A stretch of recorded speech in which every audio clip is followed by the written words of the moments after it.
So we tried to figure out how to mount the good old Kohler engine on here, and so I, at this moment, have kind of a very sketchy plan, and I'm going to take and measure the motor and then see what happens, and I still don't really have a plan for how I'm going to tie all this thing together and drive it. I just think I know what direction I got to go and approximately what I got to do. So this is definitely a seat of the pants project. Right. While I'm looking at this thing, I'm trying to figure out exactly how I'm going to mount this motor on here, how I'm going to make it stable out here, and how I'm going to transfer power from the motor to here to a pulley, because this is kind of offset and all that jazz, right? What you haven't seen is me walking around here and mulling this over all this time, and well, at some point you just got to actually sketch something out and see if it'll work, because I can't quite envision what it is that I want to do here. You know, I know about the size pulley that I need here. I know the size pulley I need on the motor, and then I need to make some kind of a mechanism for, you know, engaging the pulley and unengaging the pulley and so on. But I haven't wrapped my head around how this is going to be yet. After all, this is just one very ordinary man, so, you know, yeah, we're not like those other videos where things work perfectly all the time. In fact, more often than not, they don't. But we are going to try something here, and I think it's a pretty good idea, actually. I'm going to use a whiteboard. Why not? You know, we use whiteboards in the office all the time, so why not have one in the shop where you can sketch something out, erase lines, sketch it out. I see people using pieces of paper, but I've got a whiteboard. I bought it from my daughter many moons ago, and I'm going to take that out and I'm going to use it, and then I might just end up putting it up somewhere here. I don't know where I'm going to put it up in the shop, but you know, say if you got numbers or even wrench sizes or whatever, you just need to mark a number down. You're probably the only one that would ever know what it means, but if you have that whiteboard there, you could mark it down, and you know, it would jog your memory. So yeah, we're going to try that and see how that works here. See if an ordinary man can use a whiteboard. I don't know.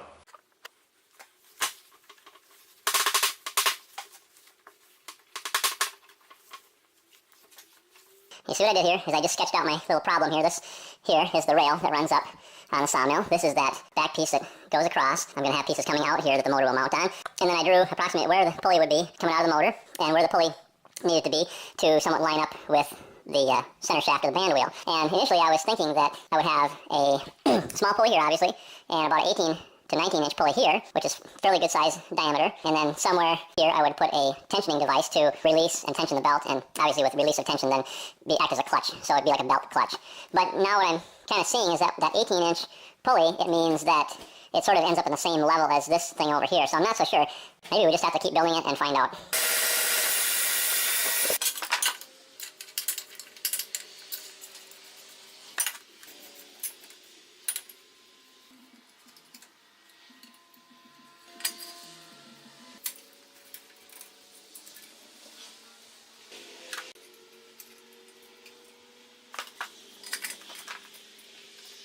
Alright, what's going on today anyway? I just hacked myself. Little minor hack, not much. Then I hacked myself there about 20 seconds later. I don't know what's going on today. I'm just being a klutz. Not a huge deal. I always get kind of, you know, weirded out by these people that think, oh, you got a cut. Man, that's a big deal. Okay, it's not a big deal. It's just a cut. It's not a federal crime to have a little bit of blood leaking out of you once in a while. It's when you have a lot of blood leaking out of you that it's a bad deal.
All right, so I just got a present from the surplus center.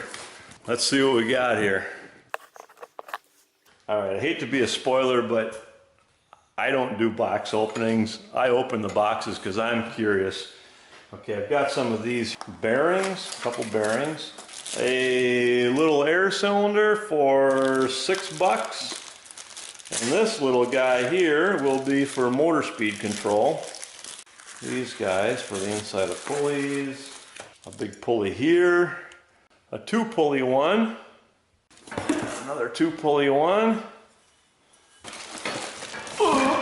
We got another 3-belted pulley.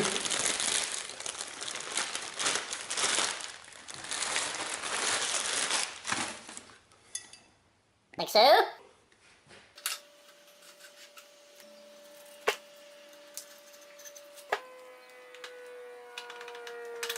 Here's the theory.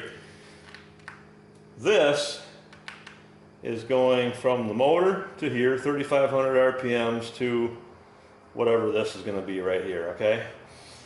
And this is the highest speed set, so I'm going with 2 belts. Hopefully that's enough. Then we'll have more torque over here, okay? This is going to be greater torque, so I'm going to go with 3 belts from this pulley to the big pulley there. Jack shaft here, and we will end up with another little stub shaft down here, like that.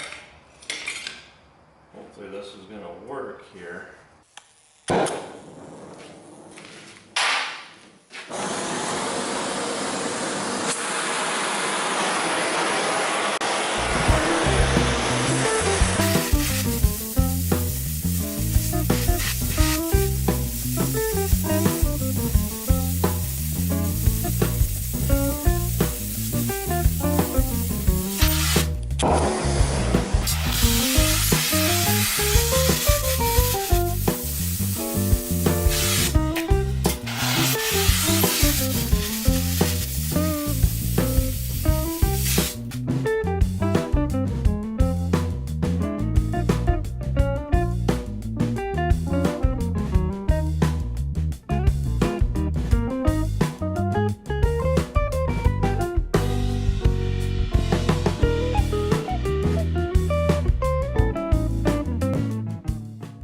Well, I think this is a wrap for this video. Thank you again for watching, and subscribers, thank you so much. Again, one very ordinary man is, you know, I'm not trying to make any kind of money or living or anything off of this, so I really don't care one way or the other. I think there's maybe $10 in the YouTube kitty, so it's not a money-making thing at all. But if you so choose to watch and want to see it again, please do subscribe and hit that notification button, and that way you can, you know, catch up on the video next time one comes out and see what the sawmill is doing, and hopefully it progresses a little bit, and eventually we will see it cutting some new logs and so on.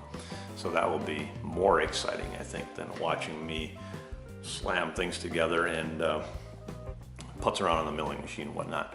Anyway, thank you again for watching, and we will see you around soon.